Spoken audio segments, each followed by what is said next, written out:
You're going to have sometimes low moments when you won't want to get out of bed.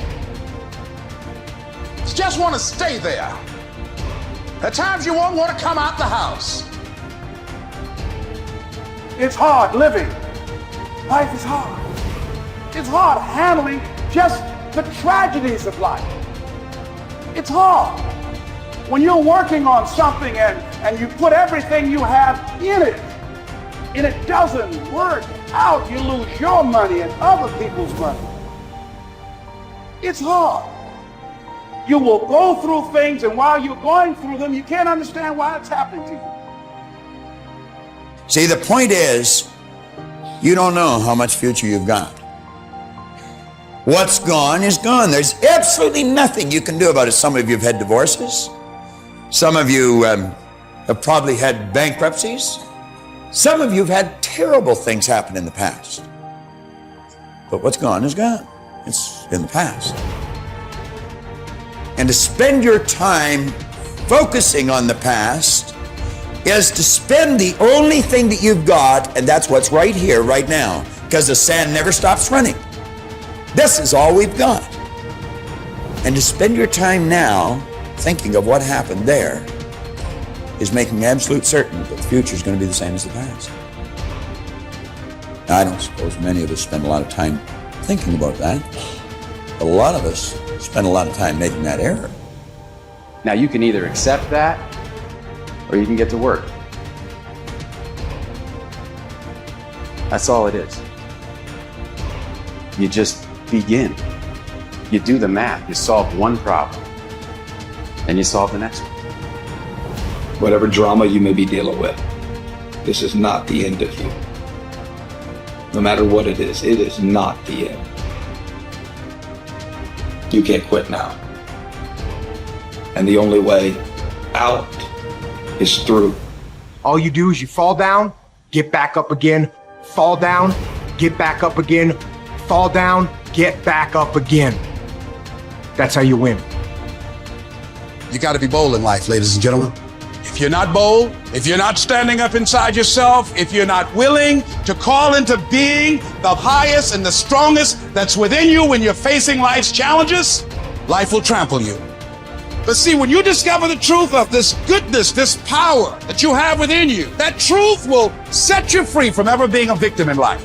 That truth will enable you to handle things with a level of equanimity that will surprise you. Getting unstuck means that you are going to start living life on your terms, rather than just gliding through every day on automatic. That you have a special power within, that you know that things are going to get better for you. You know that you can handle this. And because you want some different kind of results in your life, you've got to decide that I'm going to go all out. Now listen to me. I don't care what you're going through. If you're not dead, he ain't through with you yet. As long as you waking up, you still in the game. As long as you alive, you can still make it happen. As long as that breath in your nostrils move, you still in the game. You still can win. Now get your butt up. Why do you keep crying? Why me, God? Why did I get MS? Why did I get cancer? Why did my mama die? Why did I get fired? Listen, you got put through that because what that does, that tension produces greatness. Stop running from it and run to it. Lions don't cry. Lions don't give up. Lions don't quit. Lions hunt. That's what we do for a living. We turn tragedy into triumph.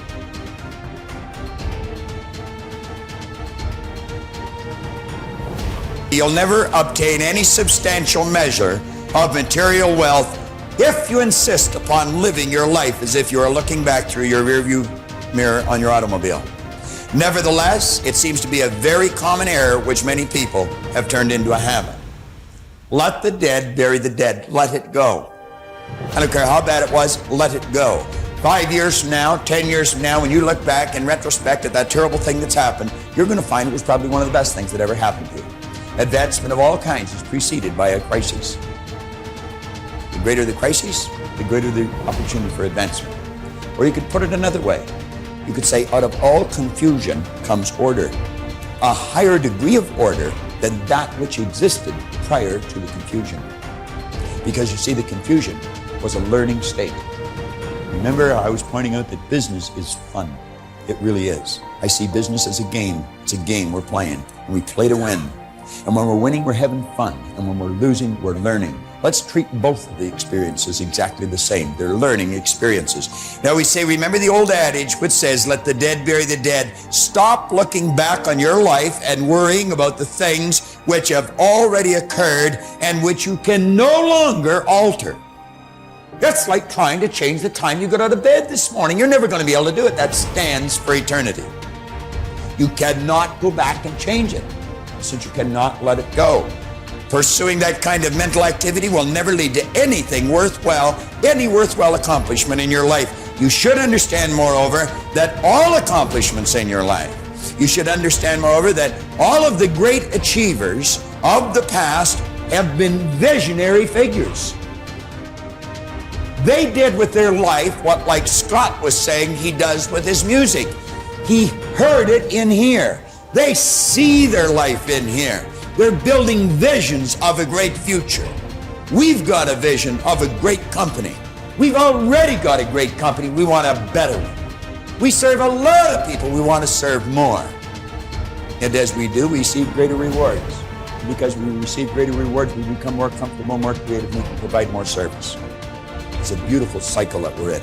Looking into the past is a self-doom fulfilling cycle. You just keep getting it worse, worse, worse. We've all done it, so we know what it's like. These visionary figures were men and women who projected into the future, and they did not belabor over things which had already passed.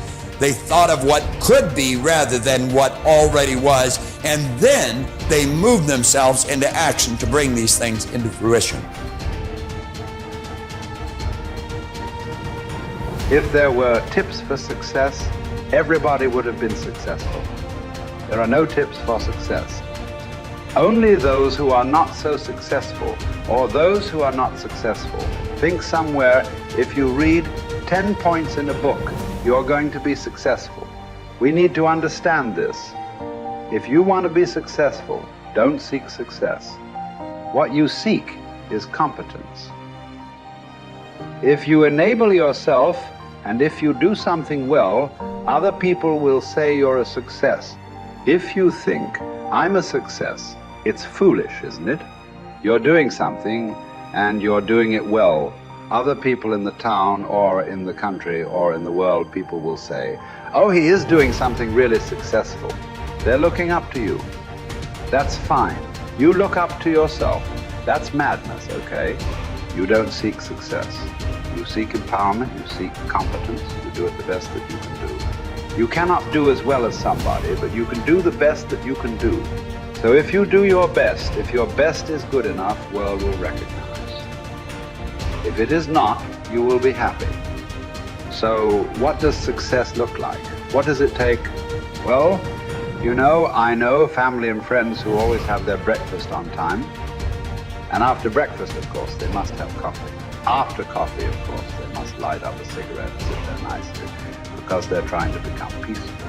And then they will go to work, come back home exactly on time for lunch, eat lunch, rest for 1 or 2 hours, sleep, then evening have one tea, and then smoke, and then again go to work.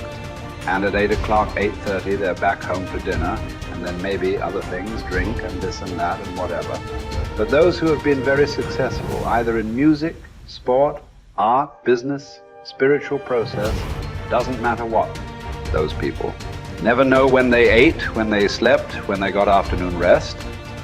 So those who are committed to being successful with whatever they're doing, one important aspect of their life is they're not settling down wherever it's a bit comfortable, because comfort will happen when they lower you too in the grave. Very comfortable you are, you know. Right now it's about ensuring that there is profoundness of experience and there is impactfulness of activity, because if they had given you a limitless amount of time, you could do all those things. Nothing wrong, I'm not against them. But they gave you such little time with such tremendous potential of being human. That's the problem.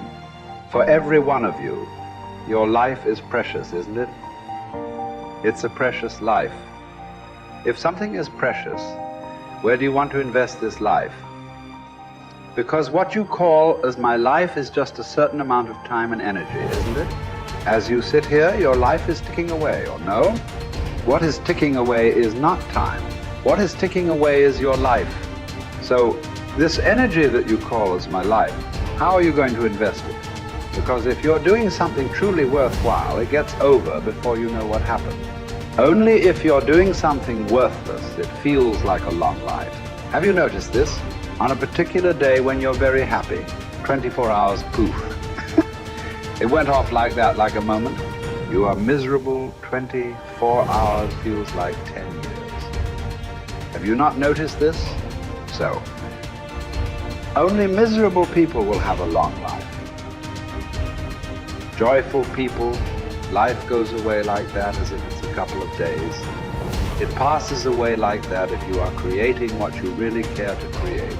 So, one thing that every young person should do is, without the influence of the peers of your own age group, without the influence of your professors and your parents, without any kind of influence, somewhere you must stay by yourself at least for 2-3 days and look at it.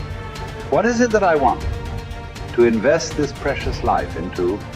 What is it that will be worthwhile today and worthwhile after 50 years for me to invest myself into? You invest your life into that, whatever it is, however small, big, it doesn't matter.